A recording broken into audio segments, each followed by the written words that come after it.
வணக்கம். நமக்கு எண்கணி ஞானத்தையும், வேத ஜோதிட ஞானத்தையும், ஆன்மீக ஞானத்தை வழங்கிய அனைத்து குருமார்களுக்கும் நன்றி என்ற வேளையில் இது ஒரு ஜோதிட விளக்க வீடியோ விருப்பம் உள்ளவர்கள் தொடர்ந்து பார்க்கலாம். நமது ஓகே. ஆ இப்பல்லாம் நீங்க கேட்கிற கேள்விகள்லயே தெரியுது, மலேசியால ஜோதிடம் பற்றியான விழிப்புணர்வு நல்ல தெளிவா இருக்கு. கூடவே லக்னத்த பத்தியான அமைப்புகள புரிஞ்சிருக்கிறீங்க. அஷ்டம சனி, ஜென்ம சனி. குறிப்பா இந்த மலேசியால ஜோதிடர்கள் பயன்படுத்தாத அஷ்டம சனி அன்னைக்கு ஒருத்தவங்க பிரான்ஸ்லேருந்து பேசினாங்க. அஷ்டம சனின்ற உண்மையிலேயே பிரதர் நீங்க சொல்லும்போது கொஞ்சம் அப்படியே ரொம்ப கர்வமா சொல்லிக்கிற மாதிரி தான் இருக்கு. ஆனா நான் கேள்விப்பட்டதே இல்ல. என்னோட கணவர் அஷ்டம சனியில கஷ்டப்படும்போது ஜோதிடர்ட்ட கொண்டு போய் காட்டும்பொழுது, "நல்லா தான் இருக்கு, நல்லா தான் இருக்கு. ஒண்ணும் இல்லையே, ஒண்ணும் இல்லையேன்னு" தான் சொல்லிட்டு இருந்தாங்க. அப்புறமா தான் இப்போ நீங்க பேசின இந்த 2 வருஷத்துல தான் ஹஸ்பண்டுக்கு அஷ்டம சனி போச்சுன்னு அப்படின்ற ஒரு விஷயம் சொன்னாங்க. இதுல இன்னொரு விஷயம் இன்டைரக்ட்டா அஷ்டம சனியில கெடுதல்கள் நடக்கும்போது தான் சாமி பார்க்குறேன், மந்திரம் பார்க்குறேன்னு காய்ச்ச கொண்டு அழிப்பீங்க. இந்த விஷயத்தையும் பார்த்துக்கங்க. கொடும தான் நடக்கும். ஆனா யாரும் உங்களுக்கு அது பண்ணு, இது பண்ணும் இல்ல. நீங்களா கற்பனை பண்ணிட்டு சில விஷயம் நடப்பீங்க. 2 வருஷம் கழிச்சு அது அப்படியே போயிரும். சரி, இப்ப விஷயத்துக்கு வருவோம். ஒரு கேள்வி.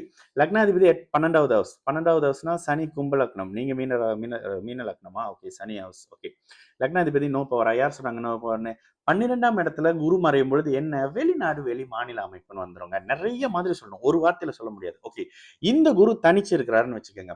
வீடு கொடுத்த சனி உச்சமா இருக்கிறாருன்னு வச்சுக்கங்க. குரு எங்க இருக்கிறாரு? துலாத்துல இருக்காரு. இந்த அமைப்புகள்ல நீங்க கும்ப லக்னம் சுப அமைப்புல வந்துருது. அடுத்ததாக காற்று ராசிகள் சுப அமைப்புல வந்துருது. அது வீடு கொடுத்த இவரு உச்சமானாருன்னா, அவரும் குருவின் பார்வையில வந்துடுறாரு. ஓகே. நீங்க கேட்ட கேள்விக்கு ஆமா, இல்ல அப்படின்னு ஒரு வார்த்தையில பதில் சொல்ல முடியாதுங்க. நம்ம எலபரேட் பண்ணி தானே பேசுவோம். அப்ப இந்த அமைப்புகள்ல பிறந்த இடத்த விட்டு தள்ளி 12ஆம் பாவகம் சுப அமைப்பு, வெளிநாடு, வெளிமாநில அமைப்புகள்ல பிறந்த இடத்துல தள்ளி வருமானத்த தேடுறீங்க. குரு 12ல இருக்காரு சொல்லிட்டீங்க. நான் சனி சர வீட்ல இருக்காரு சொல்லிட்டேன். அடுத்து புதன் ஒரு மகர வீட்ல இருக்காருன்னு வச்சுக்கோங்க. அதுக்கப்புறம் சுக்கிரனும் மகரத்துல இருக்காருன்னு வச்சுக்கோங்க. நேரந்திரமா வெளிநாட்டுல தங்க போறீங்கன்னு அர்த்தம். இந்த இடத்துல குரு 12ல மறைஞ்சிடுறாரு அப்படின்றதுனால பவர் இல்லன்னு கண்டிப்பா சொல்ல முடியாதுங்க. லக்னாதிபதி 12ல எந்த லக்னமாக இருந்தாலும் லக்னாதிபதி 8லயோ 12லயோ இருந்தா நீங்க பிறந்த இடத்துல இருந்து நகர்ந்து இருப்பீங்க. அந்த ஜாதகத்தின் பலத்துக்கு ஏத்த மாதிரி அடுத்தடுத்து தசாபுத்தி அமைப்புகள்ல கண்டிப்பான இடம் மாற்றம் வந்துரும். இந்த அமைப்புகள்ல 12ஆம் இடத்துல இருக்கக்கூடிய குரு என்ன கொடுப்பாரு?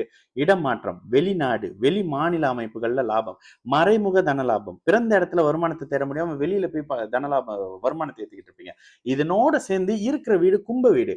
கும்பம் அங்க இருக்கக்கூடிய குரு என்ன பண்ணுவாரு? காற்று ராசிகளை தொடர்பு கொள்வாரு. கும்பத்தை தொடர்பு கொள்வாரு, மிதுனத்தை தொடர்பு கொள்வாரு, அதுக்கு பிறகு சிம்மத்தையும் இதையும் தொடர்பு கொள்வாரு. என்னது? துலாத்த. அப்போ இந்த அமைப்புகள்ல பாருங்க, அதிகாரம் சார்ந்த அமைப்புகள்ல ஏதோ இடத்துல காத்து சம்பந்தப்பட்டு இருக்கீங்க. அடிக்கடி நான் சொல்லுவேன். கும்ப லக்ன அமைப்புகள்ல இருக்கிறீங்க. உங்களுக்கு கும்பம், மிதுனம், துலாம் சுப அமைப்புல இருந்தா காற்று சம்பந்தப்படுற துறைகள்ல இருப்பீங்க.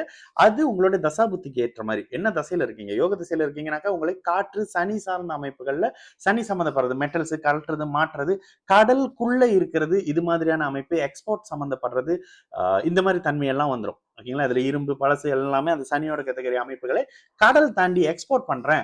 அதை பண்றேன், இதை பண்றேன், கடலுக்குள்ள போய் பண்றேன். கடலுக்குள்ள போயிட்டு அந்த ஷிப் எல்லாம் ரிப்பேர் பண்ணுவாங்கல்ல, இதெல்லாம் இந்த தன்மையில வந்துரும். ஒரே வாரத்தில் அவர் கெட்டு போவாரு அப்படின்னு சொல்ல முடியாது. சரி, எப்போ அவர் கெட்டு போவாரு?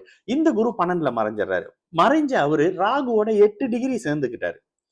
ஓகேங்களா? ராகுவோட 8 டிகிரி சேர்ந்துக்கிட்டாரு. கூடவே சனி இருக்கிறாரு. இந்த இடத்துல லக்னாதிபதி சுத்தமா கெட்டாரு. இல்லங்க, சனி உச்சமாகவே தான் இருக்காரு.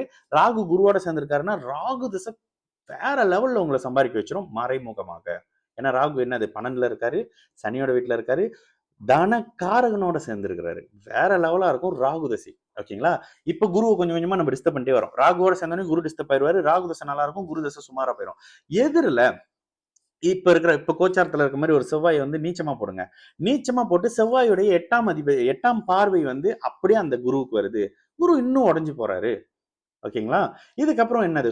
கூட ஒரு அமாவாசை சந்திரனை சேர்த்துங்க. குரு சுத்தமா செத்து போயிட்டாருன்னு வரும். இந்த இடத்துல லக்னாதிபதி நோ யூஸ். லக்னாதிபதி நீங்க சொன்ன மாதிரி பவரே இல்ல. எனக்கு எல்லாத்தையும் தூக்கி எல்லாத்துக்கும் குடுத்துட்டு அப்படியே படுத்த படுக்கையா இருக்கிறாரு அப்படின்ற கேட்டகரியில வந்துரும். ஓகேங்களா? அப்போ குரு யாரோட சேர்றாரு? இதே அமைப்புங்க. இதே மாதிரி தான். சனியும் சேர்ந்துக்கிட்டாரு.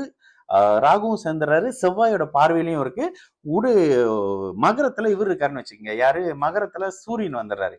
இதே சந்திரன் சிம்மத்துல இருந்தாருன்னா அப்படியே எல்லாருமே நல்ல பலன் செய்வாரு. ராகு நல்ல பலன் செய்வாரு, குரு நல்ல பலன் செய்வாரு, சனி நல்ல பலன் செய்வாரு. இதுல என்னன்னா அடுத்தடுத்து ராகு, குரு, சனி தசை வர்றவங்க நீங்க தாங்க கொடுத்து வச்சவங்க.